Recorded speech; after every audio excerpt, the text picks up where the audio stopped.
นมัตถุรัตนตยัสสะขอความนอบน้อมจงมีแด่องค์สมเด็จพระบรมศาสดาสัมมาสัมพุทธเจ้า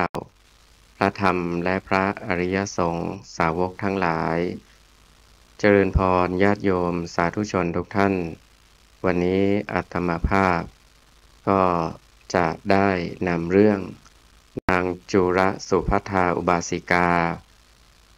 มาอธิบายชี้แจงแสดงให้กับญาติโยมสาธุชนทุกท่านนางจุรสุภัททานั้นเป็นอริยสาวิกาอุบาสิกาที่มีความรู้ความสามารถและมีความประพฤติที่ดีจนทำให้พ่อผัวแม่ผัวตลอดจนบริวารชนในตระกูลสามีของนางที่เป็นมิจฉาทิฏฐิคือมีความเห็นผิดให้กลับมาเป็นสัมมาทิฏฐิคือมีความเห็นถูกทั้งได้เปิดประตูบ้านต้อนรับพระสงฆ์ในพระศาสนาด้วยความเต็มใจชีวประวัติของนางจุรสุภัททาอุบาสิกานั้นมีบันทึกไว้ในอรรถกถาคัมภีร์ธรรมบทแห่งปกิณณกวรรค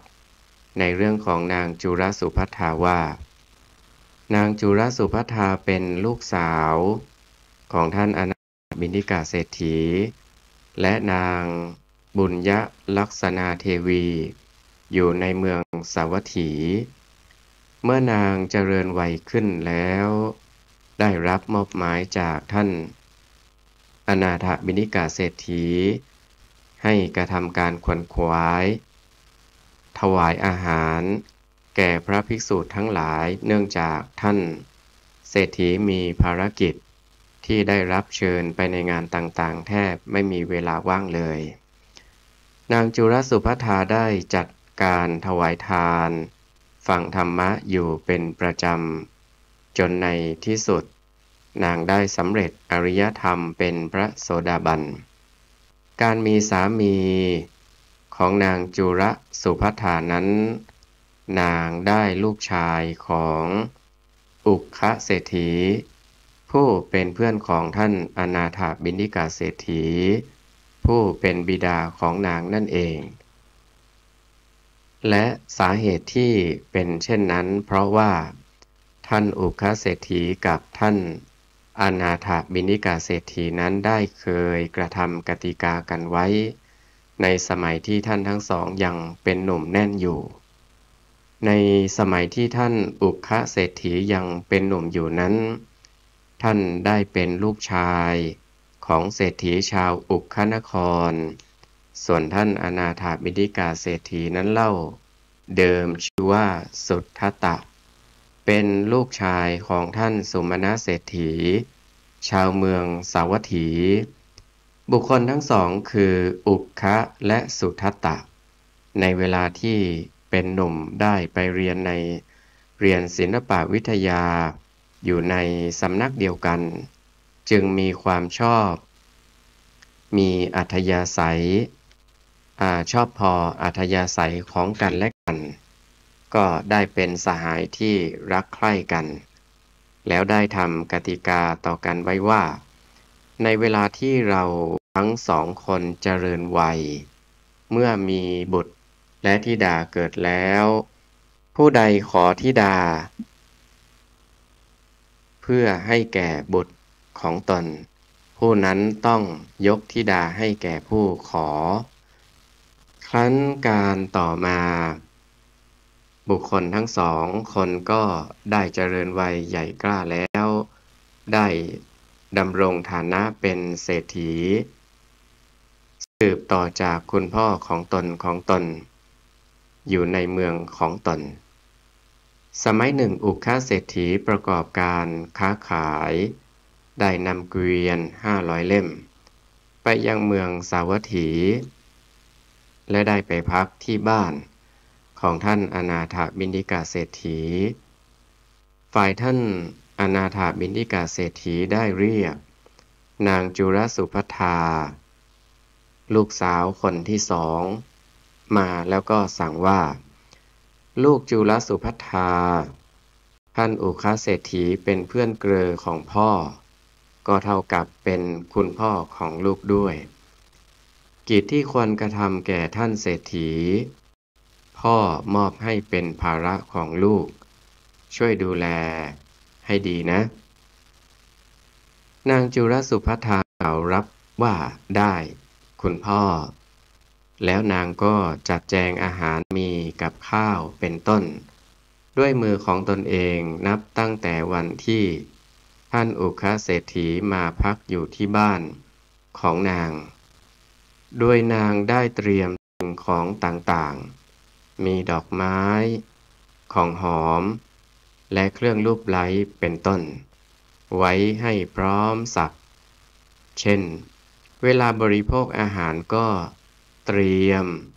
ตั้งอาหารไว้เวลาอาบน้ำก็เตรียมน้ำสำหรับอาบไว้คอยท่าท่านอุคเศรษฐีตั้งแต่เวลาอาบน้ำเป็นต้นไปนางได้กระทำกิจทุกอย่างสำเร็จเรียบร้อยเป็นอันดีท่านอุคเศรษฐีได้เห็นการประพฤติดีของนางจุลสุภัททานึกชอบใจอยู่มาวันหนึ่งท่านอุคเศรษฐีนั่งสนทนากันตามสบายอยู่กับท่านอนาถบิณฑิกาเศรษฐีเขาได้พูดเตือนให้ระลึกถึงความหลังว่า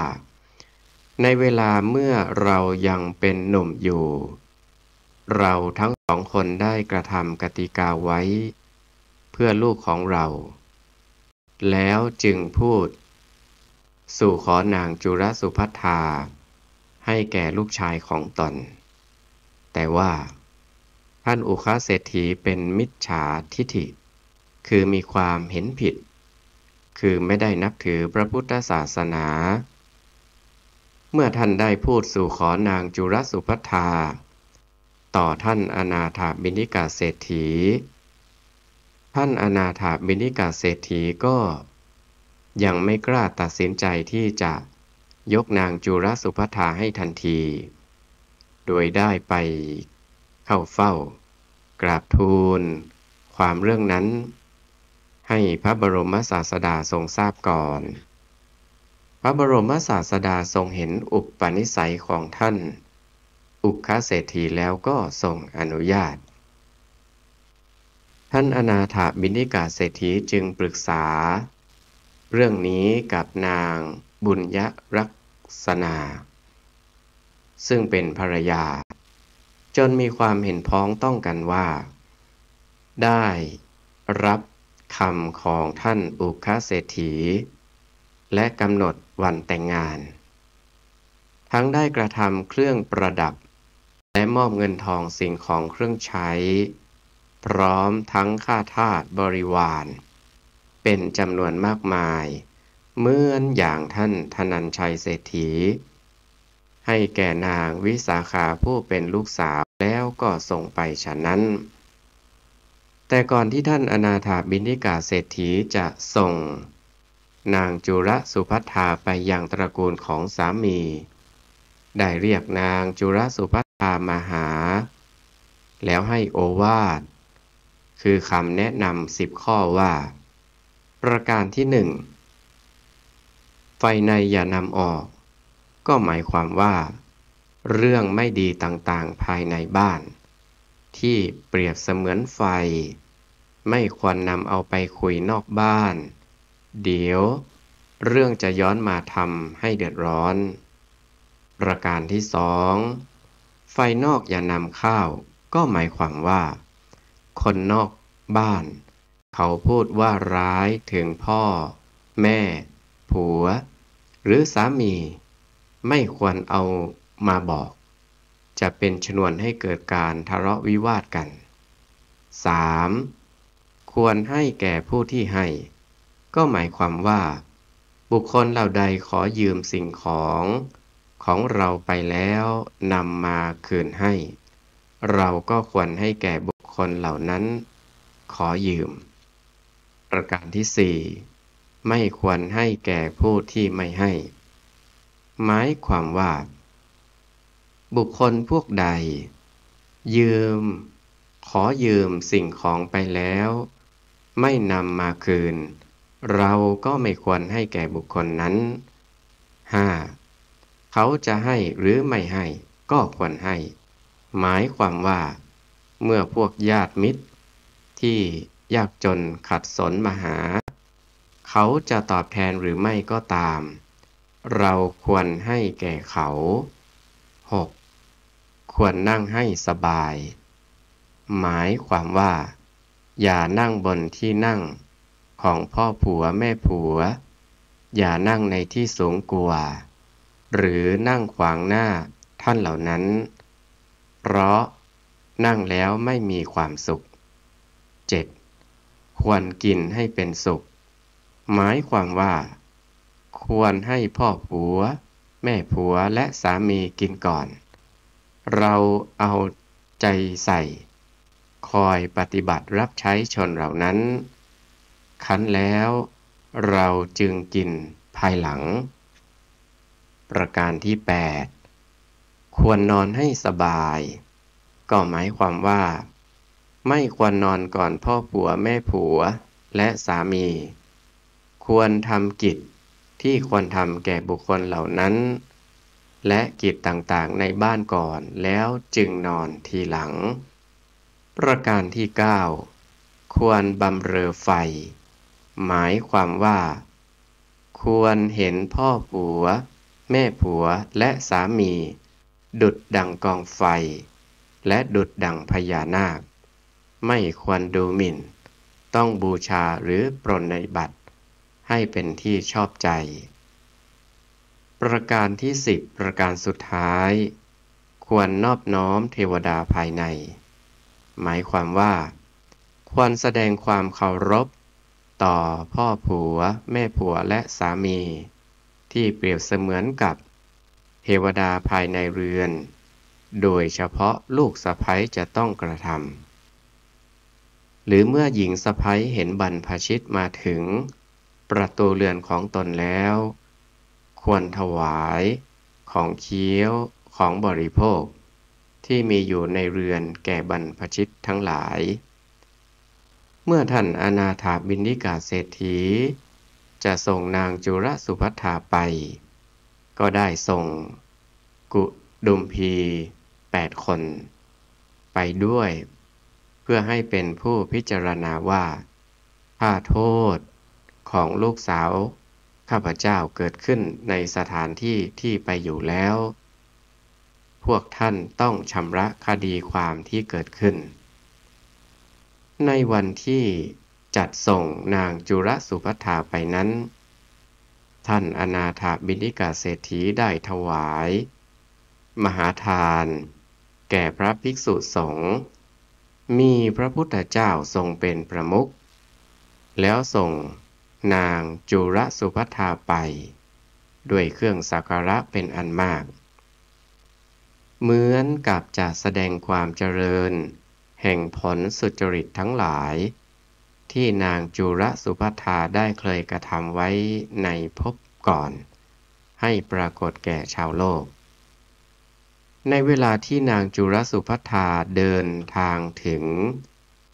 อุคานครโดยลำดับ มหาชนพร้อมทั้งตระกูลพ่อผัว ต่างได้กระทำการต้อนรับ ฝ่ายนางจุรสุภัททา เมื่อจะแสดงตนให้ปรากฏแก่ชาวเมืองทั้งสิ้น เหมือนกับนางวิสาขามหาอุบาสิกา เพื่อทำให้สิริสมบัติของตนได้ปรากฏ ด้วยนางได้ยืนอยู่บนรถเข้าไปสู่เมือง เวลานางรับเครื่องบรรณาการที่ชาวเมืองส่งมาแล้ว ก็ได้ส่งสิ่งของที่สมควรไปตอบแทนแก่ชนเหล่านั้น ได้กระทำชาวเมืองทั้งสิ้น ให้เนื่องเป็นอันเดียวกันด้วยคุณความดีของตน ในวันมงคลเป็นต้น เมื่อท่านอุคเศรษฐี พ่อผัวของนางจุรสุภัททา จัดการทำมงคลรับ ลูกสะใภ้กระทำสักการะแก่พวกชีเปรยอยู่ ใช้ให้คนไปบอกนางจุรสุภัทธาว่า จุรสุภัทธาจงมาไหว้พวกสมณะทั้งหลายของพวกเรา นางจุรสุภัทธาไม่อาจเพื่อจะดูชีเปรยทั้งหลายได้ เพราะความละอายใจจึงไม่ต้องการจะไป ท่านอุคเศรษฐีใช้ให้คนไปบอกนางบ่อยๆ ถูกนางปฏิเสธไม่ยอมออกมา ก็เกิดความโกรธเคืองแล้วพูดว่า พวกเธอจงขับไล่นางจุรสุภัทธาออกไปจากบ้านนี้ นางจุรสุภัทธาคิดว่าพ่อผัวของเราไม่อาจลงโทษเราได้ด้วยไม่มีเหตุ แล้วนางก็ให้คนเรียกพวกกุดุมพีเหล่านั้นมาและบอกเรื่องนั้นให้ทราบ ฝ่ายกุดุมพีเหล่านั้นรู้ว่านางจุรสุภัทธาไม่มีความผิด จึงชี้แจงให้ท่านเศรษฐีเข้าใจ ท่านอุคเศรษฐีจึงบอกภรรยาว่า จุรสุภัทธาลูกสะใภ้ของเราไม่ยอมไหว้พวกสมณะของเรา เพราะเห็นว่าพวกสมณะของเราไม่มีความยังอาย ภรรยาเศรษฐีคิดว่าพวกพระสมณะของจุรสุภัทธาลูกสะใภ้เป็นเช่นไรหนอ นางจึงสรรเสริญพระสมณะเหล่านั้นเหลือเกิน จึงใช้ให้คนเรียกนางจุรสุภัทธามาแล้วถามว่า พวกสมณะของเจ้าเป็นเช่นไร เจ้าจึงสรรเสริญนัก พระสมณะเหล่านั้นมีศีลอย่างไร มีสมาจาระคือความประพฤติที่ดีอย่างไร เราถามเจ้าแล้ว เจ้าจงบอกเรื่องนั้นแก่เรา นางจุรสุภัทธาจึงประกาศคุณทั้งหลายของพระพุทธเจ้า และของพระสาวกของพระพุทธเจ้าแก่แม่ผัว ก็ให้แม่ผัวยินดีด้วยถ้อยคำทั้งหลายเป็นต้นว่าท่านผู้มีอินทรีย์สงบ มีใจสงบ ท่านเดินยืนเรียบร้อย มีจักษุทอดลง มีการพูดพอประมาณ พวกสมณะของดิฉันเป็นเช่นนั้น กายกรรมการกระทำทางกายของท่านสะอาดดี วจีกรรมการกระทำทางวาจาก็สะอาดดี มโนกรรมการกระทำทางใจก็บริสุทธิ์ดี พวกสมณะของดิฉันเป็นเช่นนั้น ท่านไม่มีมนทิน มีรัศมีเหมือนสังและมุกดา เป็นผู้บริสุทธิ์ทั้งภายในและภายนอก เป็นผู้เต็มด้วยธรรมะทั้งหลายอันบริสุทธิ์ พวกสมณะของดิฉันเป็นเช่นนั้น โลกฟูขึ้นเพราะความมีลาภและยุบลงเพราะความเสื่อมลาภ ท่านผู้ตั้งอยู่อย่างเดียวกันด้วยความมีลาภและความเสื่อมลาภ พวกสมณะของดิฉันก็เป็นเช่นนั้น โลกฟูขึ้นเพราะความมียศ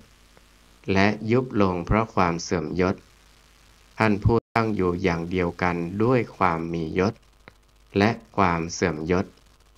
พวกสมณะของดิฉันก็เป็นเช่นนั้น โลกฟูขึ้นเพราะความสรรเสริญและยุบลงเพราะความนินทา ท่านอยู่สม่ำเสมอเหมือนสม่ำเสมอกัน เพราะความนินทาและความสรรเสริญ พวกสมณะของดิฉันเป็นเช่นนั้น โลกฟูขึ้นเพราะความสุขและยุบลงเพราะความทุกข์ ท่านไม่หวั่นไหวในเพราะสุขและทุกข์พวกสมณะของดิฉันเป็นเช่นนั้นแม่ผัวของจุลสุภัทธาได้ฟังคำพรรณนาคุณนี้แล้วจึงถามว่าเจ้าอาจแสดงสมณะทั้งหลายของเจ้าแก่พวกเราได้หรือไม่นางจุลสุภัทธาตอบว่าอาจแสดงได้ค่ะคุณแม่แม่ผัวจึงพูดว่าถ้าอย่างนั้นเจ้าจงกระทำโดยอาการที่พวกเราจะได้เห็นสมณะทั้งหลายของเจ้านางจุลสุภัทธากล่าวรับว่าดีแล้วนางตรัสเตรียมมหาทานเพื่อพระภิกษุสงฆ์มีพระพุทธเจ้าทรงเป็นประธานนางได้ขึ้นไปยืนอยู่บนปราสาทชั้นบนหันหน้าไปทางวัดพระเชตวันมหาวิหารเมืองสาวัตถียกมือขึ้นไหว้ด้วยความเคารพระลึกถึงพระพุทธคุณทั้งหลายแล้วบูชาด้วยดอกไม้และธูปที่อบด้วยของหอมกล่าวอัญเชิญว่าข้าแต่พระผู้มีพระภาคเจ้าผู้ทรงพระคุณอันประเสริฐหม่อมชั้นขอนิมนต์พระภิกษุสงฆ์มีพระพุทธเจ้าทรงเป็นประธานเพื่อฉันอาหารในวันพรุ่งนี้ด้วยสัญญาณของหม่อมฉันนี้ขอพระบรมศาสดาจงทรงทราบว่าหม่อมฉันกราบทูลนิมนต์แล้วนางได้โยนดอกมะลิ8 กำมือขึ้นไปในอากาศดอกมะลิเหล่านั้นลอยไปตั้งเป็นเพดานดอกไม้กั้นอยู่ในเบื้องบนพระบรมศาสดาที่กำลังทรงแสดงธรรมอยู่ในท่ามกลางบริษัทสี่ในขณะนั้นท่านอนาถบิณฑิกาเศรษฐีฟังธรรมกถาแล้วได้กราบทูลนิมนต์พระบรมศาสดาเพื่อเสวยในวันพรุ่งนี้เช้าพระบรมศาสดาตรัสว่าดูก่อนคฤหบดีตถาคตได้รับนิมนต์เพื่อฉันอาหารในวันพรุ่งนี้แล้วท่านอนาถบิณฑิกาเศรษฐีมีความสงสัยในพระพุทธดำรัสนั้นจึงกราบทูลถามว่าข้าแต่พระองค์ผู้ทรงพระเจริญบุคคลอื่นผู้มาก่อนข้าพระองค์ไม่มีพระองค์ทรงรับนิมนต์ใครไว้พระเจ้าค่ะพระบรมศาสดาจึงตรัสตอบว่าดูก่อนคฤหบดีนางจุลสุภัทธาได้นิมนต์ตถาคตไว้แล้วเมื่อท่านอนาถบิณฑิกาเศรษฐีได้ฟังพระพุทธดำรัสตอบว่านางจุลสุภัทธาได้ธิดาของตนกราบทูลนิมนต์แล้วก็ยิ่งมีความสงสัยมากขึ้นอีกจึงกราบทูลถามว่านางจุลสุภัทธาอยู่ไกลจากที่นี้ประมาณ120 โยชน์มิใช่หรือพระพุทธเจ้าค่ะพระบรมศาสดาตรัสตอบว่าถูกแล้วคฤหบดีสัตบุรุษคนดีทั้งหลายเมื่ออยู่ในที่ไกลย่อมปรากฏเหมือนอยู่ในที่เฉพาะหน้าแล้วตรัสพระคาถาธรรมนี้ว่าทูเรสันโตปกาเสนติหิมะวันโตวะปะพะโตอสันเตถะนะทิสันติรัตขัตตายถารสาแปลว่าสัตบุรุษทั้งหลายย่อมปรากฏในที่ไกลเหมือนกับภูเขาหิมพานต์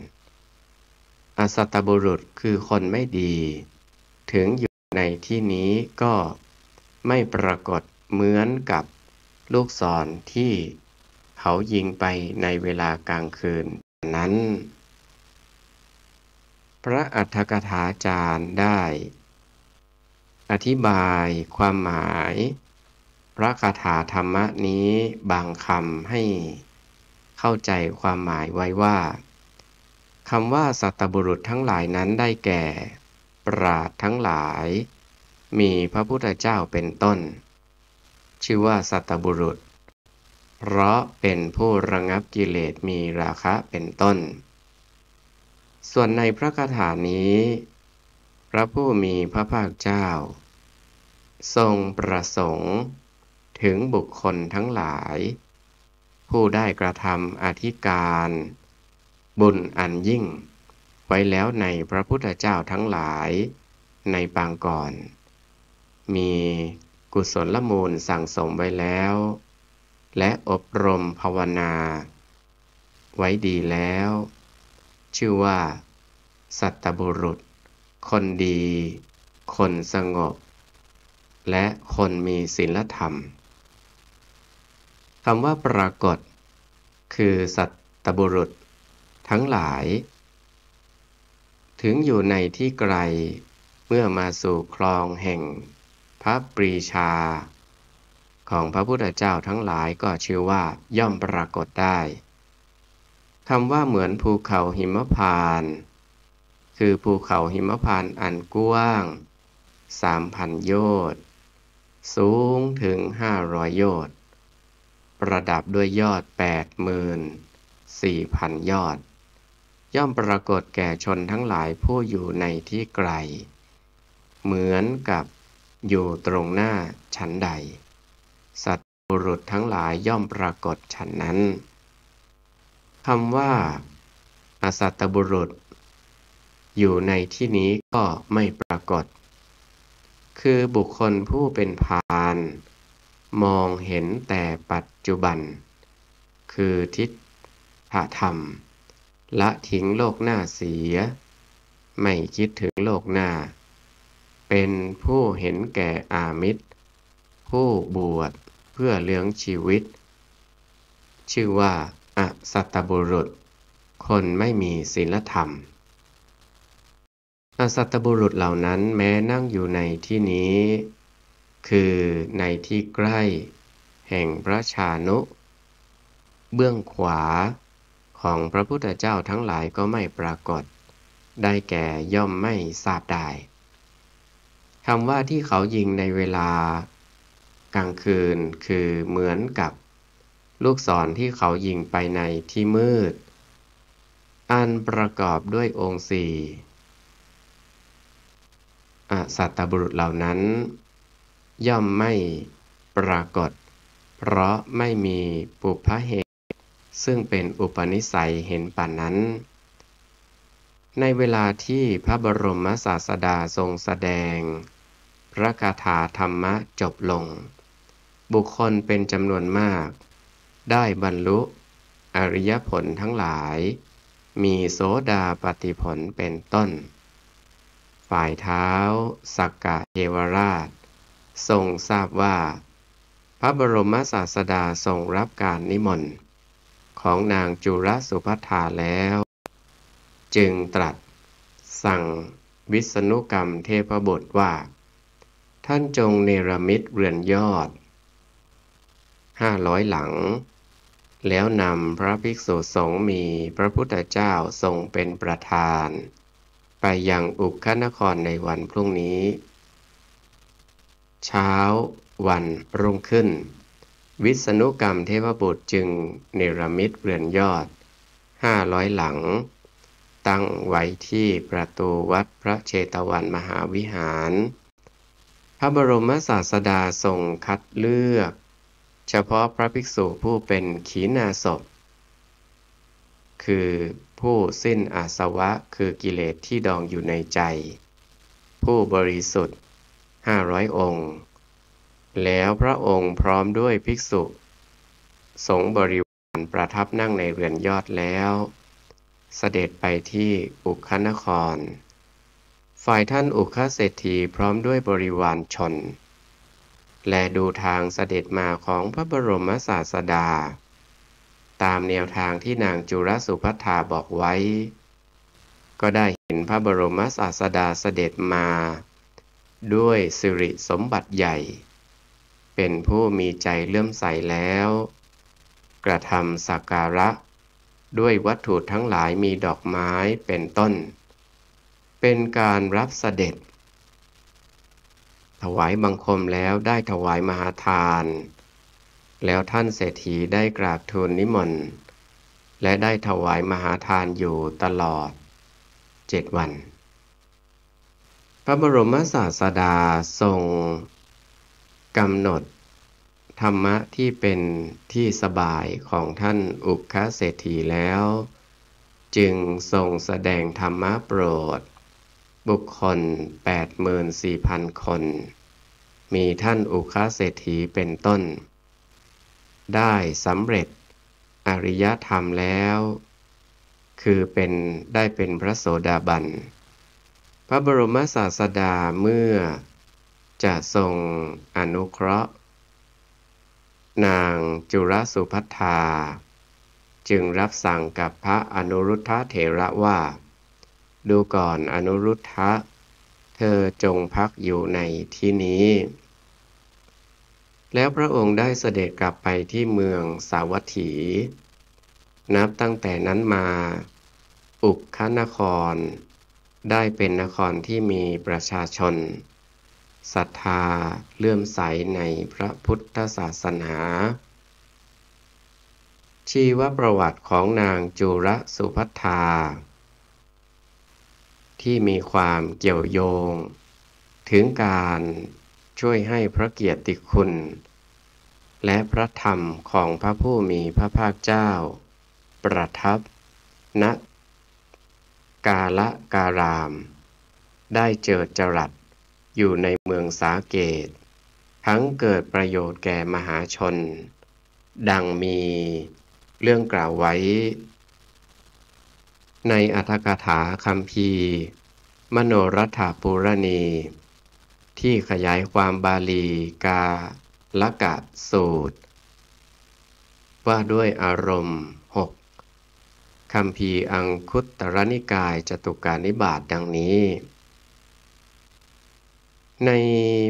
การเมื่อนางจุรสุภัททาผู้เป็นธิดาของท่านอนาถบิณฑิกาเศรษฐีกับนางบุญยลักษณาเทวีคิดว่าเราจะต้องไปสู่เรือนของบุตรกาลกะเศรษฐีในเมืองสาเกตนางจึงไปเข้าเฝ้าพระผู้มีพระภาคเจ้าเพื่อกราบทูลขอปฏิญญาว่าข้าแต่พระผู้มีพระภาคเจ้าหม่อมฉันจะต้องไปสู่ตระกูลมิจฉาทิฏฐิคือมีความเห็นผิดถ้าหากหม่อมฉันได้สักการะในตระกูลนั้นเมื่อจะส่งบุรุษคนใดคนหนึ่งมากราบทูลนิมนต์ก็จะเป็นการชักช้าขอพระผู้มีพระภาคเจ้าจงทรงนึกถึงหม่อมฉันบ้างพระเจ้าข้าแล้วนางก็กราบถวายบังคมลาไปกาลกะเศรษฐีผู้เป็นพ่อผัวของนางจุรสุภัททาพระบาลีว่าอุคเศรษฐีคิดว่าลูกสะใภ้ของเรา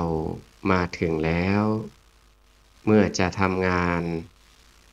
มงคลจึงให้บุคคลทั้งหลายจัดแจงอาหารมากมายแล้วให้เชิญพวกชีเปรยมา500 คนพันพวกชีเปรยเหล่านั้นมานั่งในเรือนแล้วกาลกะเศรษฐีจึงใช้ให้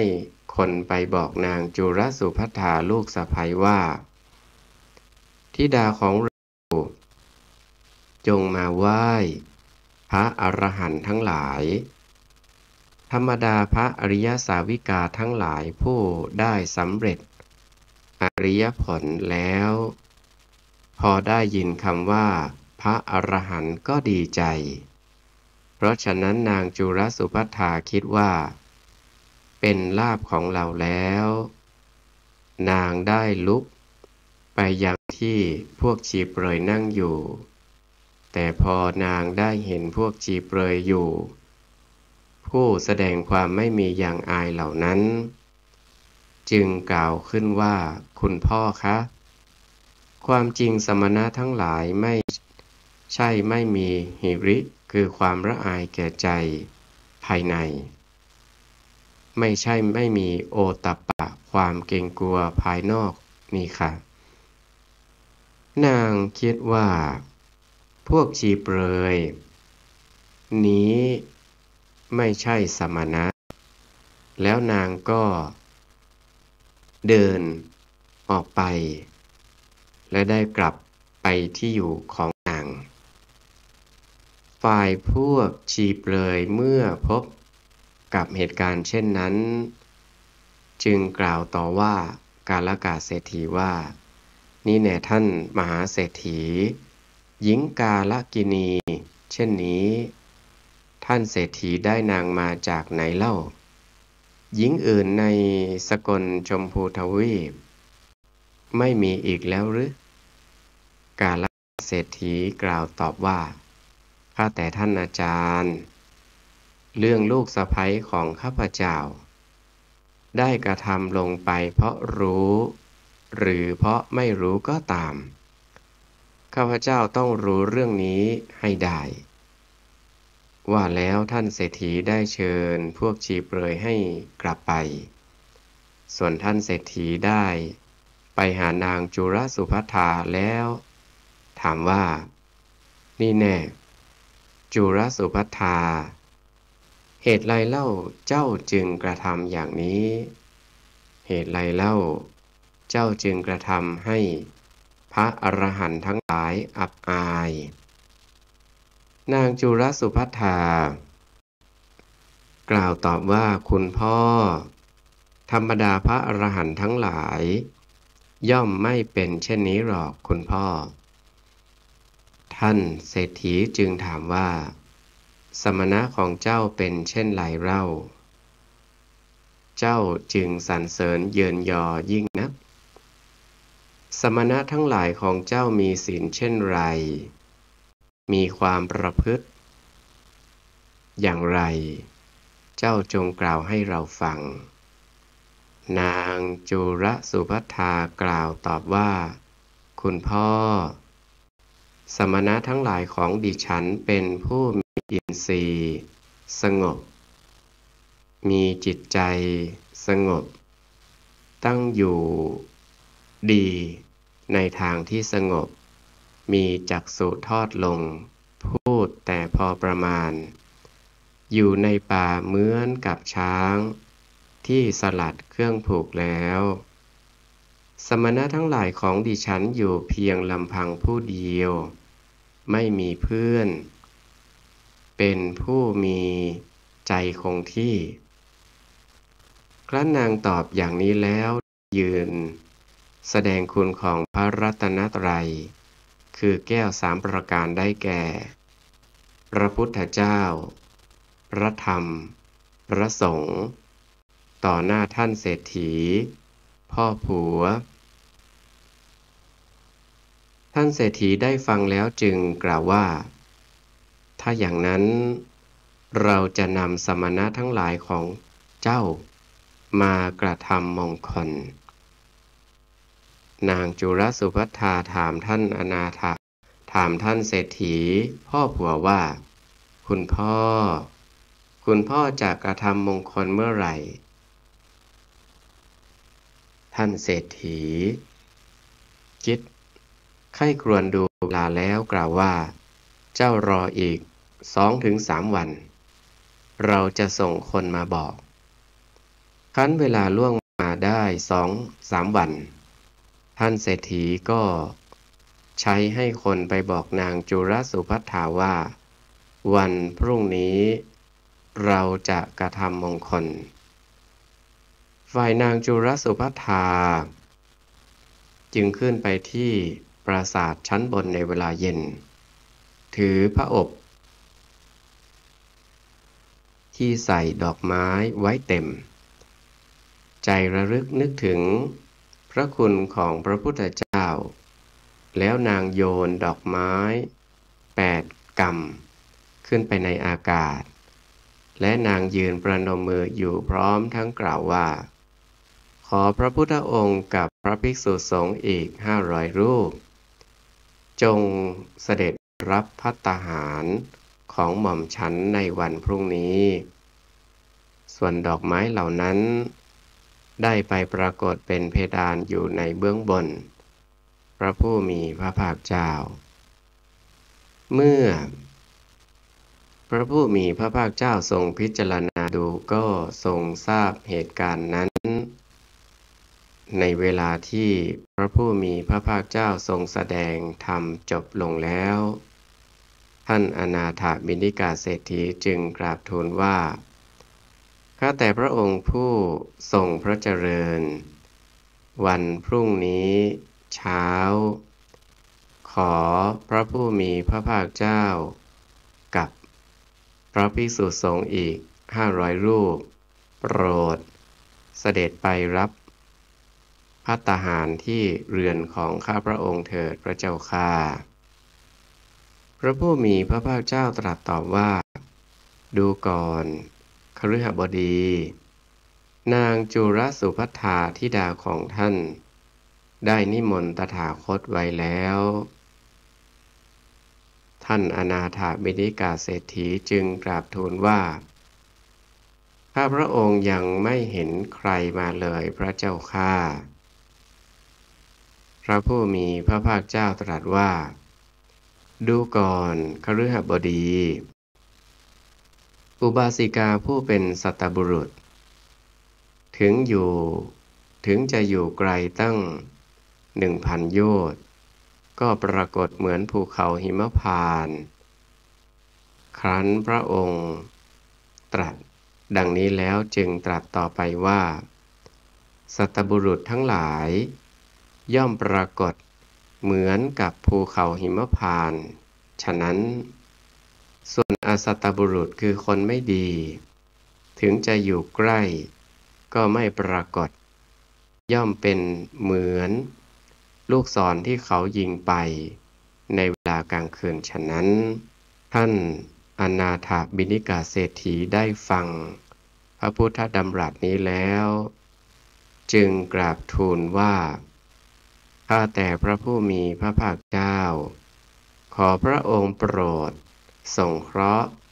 ธิดาของข้าพระองค์ด้วยเถิดพระเจ้าข้าพอท่านเศรษฐีกราบทูลอย่างนี้แล้วก็กราบถวายบังคมลากลับไปพระผู้มีพระภาคเจ้า